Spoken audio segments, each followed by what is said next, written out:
nibyo koko ni bimwe mu bigenda bitangazwa bihereye ku biganiro byabaye mu kwezi gushize by'abayobozi bavugwa muri iri tangazo. Ngira ngo mu matariki 20 cyangwa 23 hari ibindi byatangajwe.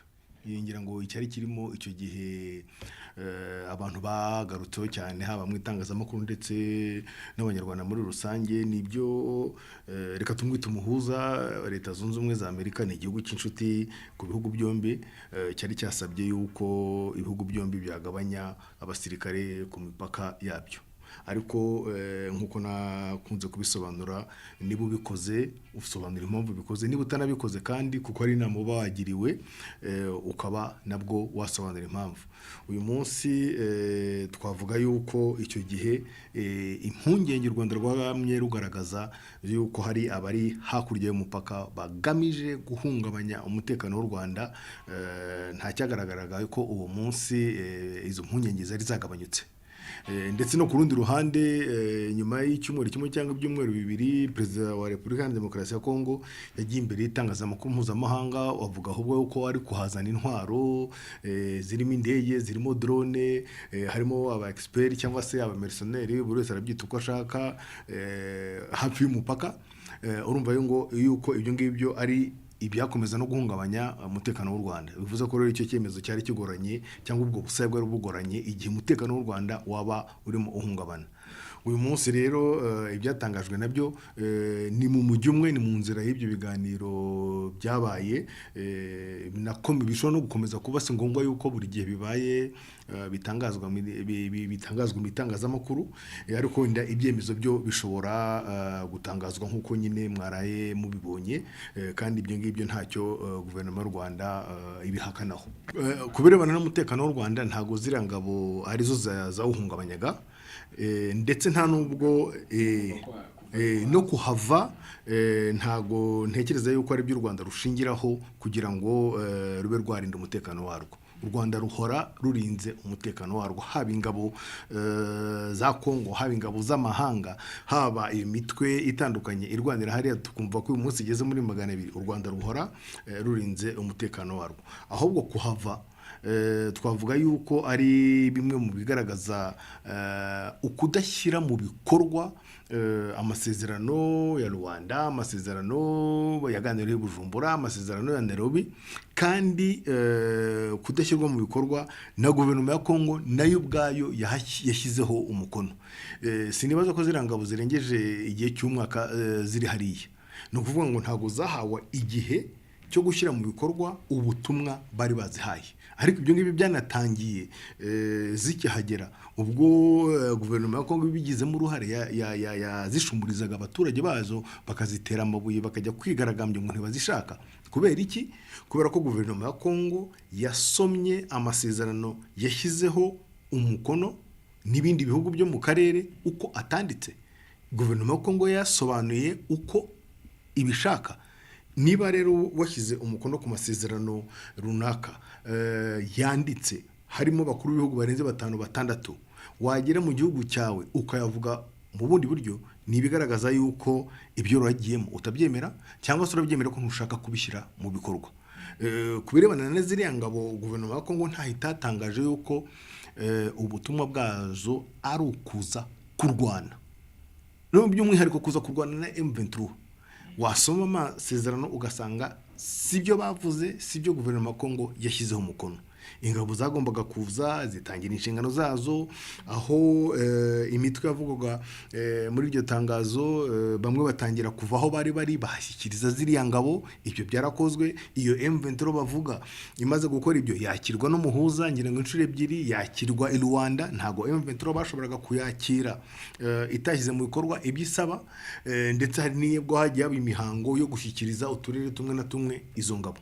Ibyo ngibyo nibyo byari byabazanye. Tutanibagiwe yuko niba zigaragaje ko bamwe mu bagize ibyo basabwa batabishyize mu bikorwa, zashoboraga gusaba kuri ibihugu ko no bafata icyemezo yuko noneho zirwana. ibyo koko nabyo byari birimo, ariko nk'uko guverinoma ya Congo yabivuga ngo nicyo kizizanye ntabwo byari byo. Ibi ni bigaragaza rero yuko hari ibyo guverinoma ya Congo ishyira mu mukono itabyemera cyangwa se ibyemera ikanga kubishyira mu bikorwa. Kimwe muri ibyo ngibyo nk'uko twamye tubivuga ni ukuba zire ngabo nta gihe cy'umwaka zihamaze zari zitangiye gushyira mu bikorwa ibyo zasabwaga, ariko guverinoma ya Congo ikaba yarafashe icyemezo cy'uko zisubira mu bihugu byazo. Ni igihugu kigenga, ni igihugu kiri gucunga umutekano wabyo, niba babona yuko aribyo byazana amahoro, icy'ingenzi nuko byayazana koko. Ese niko bizagenda? Reka tubitega amaso. Kuba narenga bikinjira mu Rwanda byose byashoboka, ariko ikibi nuko byakwinjira mu Rwanda bikadutungura. Ikibi nuko byakwinjira mu Rwanda n'ingabo z'u Rwanda zigatungurwa zititeguye. Ibyo ngibyo byo ndumva aho ngaho nta mpungenge zifite, ariko amagambo ararenga, iyo yarenze umunwa ntushobora kuyagarura, nta nubwo ushobora kumenya aho azagarukira. Ubu ngubu noneho hari n'imbuga nkoranyambaga, uravuga akagutanga imbere. Ni imvugo zidakwiye umukuru w'igihugu, kuko ni imvugo zisesereza nta mpamvu, ni imvugo utafata mu buryo bworoheje cyangwa se mu buryo bw'ibiparu cyangwa ibitwenge, kuko uzivuze ntago ari umuntu ubonetse wese, ni umukuru w'igihugu. Ariko ku rundi ruhande ni imvugo zitajyanisha ku mahoro, ni imvugo zitajyanisha ku ituze, ni imvugo zitajyanisha ku biganiro, kuko ni imvugo wumva navuga zitanya abantu. Niba umukuru w'igihugu cya Repubulika Iharanira Demokarasi ya Congo avuga ati uzabasha gukoraho ubutegetsi bwo mu Rwanda ndamushyigikiye, ubutegetsi bwo mu Rwanda ubuyoboye ndamugereranya na Hitler, umutegetsi wo mu Rwanda ntago tuzongera kuvugana, tuzahurira yavuze mu ijuru sinibuka. Ibyo bintu bizamo no kwinyuramo cyangwa se no kwivuguruza cyangwa se kugaragaza ko urimo uvuga indimi ebyiri. Nk'uko wabivuze, hari akantu uvuze nawe kagaragaza neza yuko nawe bibona yuko ari imvugo avuga kubera impamvu runaka. Ufite muri kampanye, ni imvugo ubwira abaturage bawe, ufite impamvu uri kubibabwira, n'igihe uri kubibabwirira. Impamvu uvuga ko ari indimi ebyiri, niba uvuga mwene ziriya mvugo, ubundi ubuzumvise wese yumva yuko uwo muntu urimo utwerera ibyo bintu, uwo muntu urimo ushyiraho ibyo bintu utazongera kumuvugisha. Niba uvuze umuntu tuzahurira mu ijuru, niba uvuze umuntu mbonye uwifuza kumuhirika wese we n'ubutegetsi bwe nkamutembagaza nzamushyigikira, ndamugeranya na Hitler, ndamwemeza, ndamusezeranyije yuko nzakora uko nshoboye akarangiza nka Hitler, urumva nuko ni umuntu udashobora kuvugisha. Ariko ku rundi ruhande, nk'uko winjiye hano bimbaza, itangazo ryasohotse, intumwa zavuye mu Rwanda zijya muri Congo, ziva muri Congo ziza mu Rwanda. Ubundi waravuze kuriya nta n'intumwa wagombye kwakira. Wenda iyo wakwihanganira da ni y'uwo muntu uvuga, ukavuga uti nta kundi nabigenza, ngenda nabibabwiye, yantuminyeho, basi ndabirenzeho, ndamwakiriye. Ariko rero niba ufite ibyo ubwira intumwa ibari hagati cyangwa se umuhuza cyangwa igihugu cy'inshuti, bitandukanye n'ibyo uvuga ubwira abaturage bawe, kuko abivuga ku mugaragaro, twese tureba, twese twumva, ni ukuvuga ngo hari impamvu runaka. Ibyo ariko rero ntago ari imwe target kugira ngo yikurure audience, rwose ni kugira ngo hari ibintu bibiri. Hari ukuba uvuga uti mu myaka 5 maze, reka tuvuge no muri aka gace kegereye u Rwanda bivugiyemo, na gace igihe cyarageze bahashyira mu bihe by'intambara, zone militaire, bakuraho abayobozi b'abasivili, bashyira abayobozi ba gisirikare. Ngira ngo imyaka igiye kuba 2. Uyu munsi uje utavuga kuriya, bakubaza atari ku bundi mu myaka 2 ishize waratwemereye amahoro, waratwemereye umutekano, wageze kuki? Ariko hari n'ibindi byinshi abaturage bakubaza, amashuri, imihanda, amazi, umuriro, ibitaro n'ibiki byose. Ariko kubera disikuru imaze iminsi yarashyizwe mu kuvugwa ibintu byose n'u Rwanda, ibintu byose bitagenda muri cya gihugu n'u Rwanda, n'ikimenyimenyi hari n'abiyamamaza nabo bashaka kugera ku butegetsi, nabo bafite iyo disikuru. Ni ikigaragaza ko mu myumvire bashyizeho, kuko ntabwo navuga ngo abaturage banababaye bayobewe ubwenge, ko iyo uvuze u Rwanda ukavuga ko rwo nyirabayazana bishobora gutuma ubona abazaguha amajwi. icyo ni kimwe. Icya kabiri nicyo nakomoje cyo kuvuga ati mu myaka 5 maze nibambaza bilan, nibambaza icyo nagezeho ndavuga iki, cyane cyane kubirebana n'aka gace yemereye umutekano. N'uyu munsi niko ngira ngo niba narumvise ejo neza namwe ati mwongere mu ntore ndabemera yuko ni mu ntora nzabazanira umutekano. Hakiyo disikuru iryo jambo so bwa mbere arivuze. Niyo muri mpamvu mvuga nti nukureba igihe bivugiye uwo bibwira nababwira. Icyo gihe rero tugomba natwe no gusesengura ko nkuko natanye mbivuga ntabwo ari imvugo izana amahoro, si imvugo ikwiriye umukuru w'igihugu, ndetse si n'imvugo ivuzwe n'umukuru w'igihugu n'umuntu utari uwo ari we wese wapfa kuvuga ngo kubera wenda ko barimo kwiyamamaza n'ibiki duterereye iyo ntitubyiteho. Bigomba kwitabwaho, bigomba gusuzumwa, bigomba guhabwa n'agaciro bitewe n'ubivuze. Ibi ngibi ntabwo bishobora kudindiza ibiganiro byagiye bikorwa by'amahoro hereye Rwanda, Nairobi na Bujumbura. Kubidindiza bishobora kudindira, ariko ntekereza yuko abakuru b'ibihugu muri kano karere bemeye gutanga ubufasha bwose bwashoboka kugira ngo iki kibazo gikemuke mu nzira y'amahoro, mu nzira y'ibiganiro. Ntago ari biriya bizabaca intege. Niba ku itangazo wanahereyeho ubaza dutangira iki kiganiro, ngira mu nteruro ya nyuma nabo babigarutseho ko bifuza yuko amasezerano ya Nairobi na Rwanda akomeza agashyirwa mu bikorwa. Nubwo wenda kimwe mu gice cyareba cyazirangabo zihavuye, ariko ntago ari kuri zirangabo gusa bavugaga. Niba rero banabigarutseho ni ukuvuga ngo nibyo amasezerano hari igihe akomwa mu nkokora, hari igihe wavuga uti ahangaha uyu munsi ntibyagenze, ariko ibyo ngibyo ntibigomba guca intege abantu ngo bivuge yuko birangiye, igisigaye umuti usigaye ari intambara. Intambara imaze imyaka irenga 10, intambara ntawe wigeze atsimbura undi, n'uwamutsinze biragenda bigahosha bikongera bikagaruka. Bigaragara ko rero amasasu nk'uko benshi babivuga banabibona si yazakemura iki kibazo. Iki kibazo kizakemurwa no kwiga ikigitera ubyihereye mu mizi no kwicara noneho abantu bakabiganiraho. Ubundi ibintu byose bigira aho bihera. Ariko nimba uyu munsi kubera ko ibihugu wenda biganira mu buryo buziguye, kubera ko hari inshuti y'ibihugu byombi iri hagati, igakora izo ngendo Kinshasa, Kigali, Kinshasa, bakagira icyo bageraho nubwo ari gitoya. Amasaha 72 ngira ngo ni iminsi 3. Iminsi 3 haje agahenge, abantu bakaba bashyiramo ingufu, iminsi gahenduka 6, ejo gahenduka 18, bikazakomeza. Ngira ngo nicyo cy'ingenzi. Icy'ingenzi ni ukuba abantu bashobora kuganira, bakaganira ku bibazo bihari, bakagera naho bakumvikana batari ko reka tugerageze iminsi 3 abari ahangaha basubira inyuma, cyangwa se abari abafite ahangaha bahasubize. Ibyo bintu bikaba bishyizwe mu bikorwa koko. Icy'ingenzi ngira ngo nicyo ngicyo. Abantu baraganiriye, abantu bafashe icyemezo, noneho turebe ko nicyo cyemezo muri iyo minsi 3 gishyirwa mu bikorwa koko. Niba gishyizwe mu bikorwa koko bikemera muri iyo minsi 3, tuzaba tubonye yuko bishoboka. Niba se byashobotse mu minsi 3, kuki bitashoboka mu myaka 3? Niba se byasohotse mu myaka 3, kuki bitashoboka ubuziraherezo?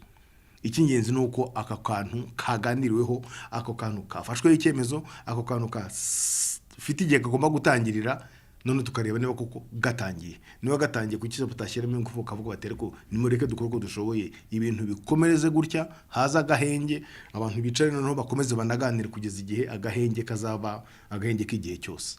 Leta y'u Rwanda, yaba harimo hano umuvugizi twarabivuze, yaba umukuru w'igihugu yarabivuze, igihe cyose iki kibazo guverinoma ya Congo izifuza ubufasha bw'u Rwanda by'umwihariko, cyangwa se ubufasha bw'ibihugu byo mu karere, byaranagaragaye ko biteguye kubutanga, yaba ari mu rwego rw'ibihugu by'akarere, yaba ari mu rwego rw'ibihugu byombi amaso mu yandi, u Rwanda na Congo. U Rwanda rwiteguye kwicara na Congo, haba muri Afurika y'Epfo, haba muri Ethiopia, haba Kinshasa, haba i Goma, haba i Bukavu, haba i Rubavu, bakaganira bagashakira hamwe umuti urambye iki kibazo kiri mu burasirazuba bwa Congo.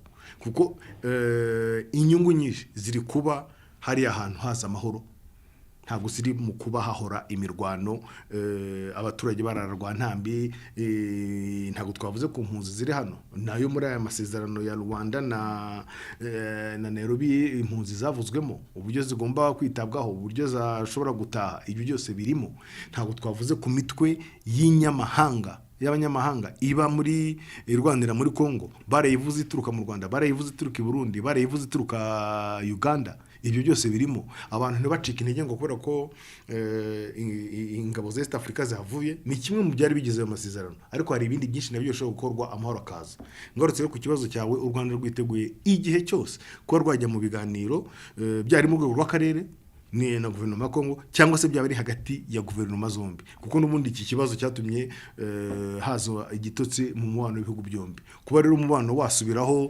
amasezerano y'ubucuruzi yarahari ubutwererane agasubiraho ambasaderi birukagera byuka agasubirayo indege za Rwanda bahagaritse zikongera zigakora ntago u Rwanda ibyo ngibyo rwabyanga rwamye rubivuga ruzabisubiramo kugeza igihe amahoro azazira muri kariya karere iyo dusomye itangazo neza bavuga yuko baravuga mu gifaransa ngewe narishyize mu gifaransa ndi mu francophone nicyo nivugira cyinshi n'icyongereza ndasoma da baravuga ati les parties au conflit muri Repubulika Iharanira Demokarasi ya Congo mu burasirazuba donc abahanganye abashyamiranye muri iyo mirwano muri kiriya gice abashyamiranye turabaza ntago twavuga ngo turabirengagiza ni ingabo hari ingabo za Congo FARDC ntago ziyakana ko ziri muri iyo mirwano hari ibyagaragajwe n'ubuyobozi bwa Congo n'ingabo imitwe bavuze ko noneho nayo bagomba gufasha abo ba Maimai wazalendo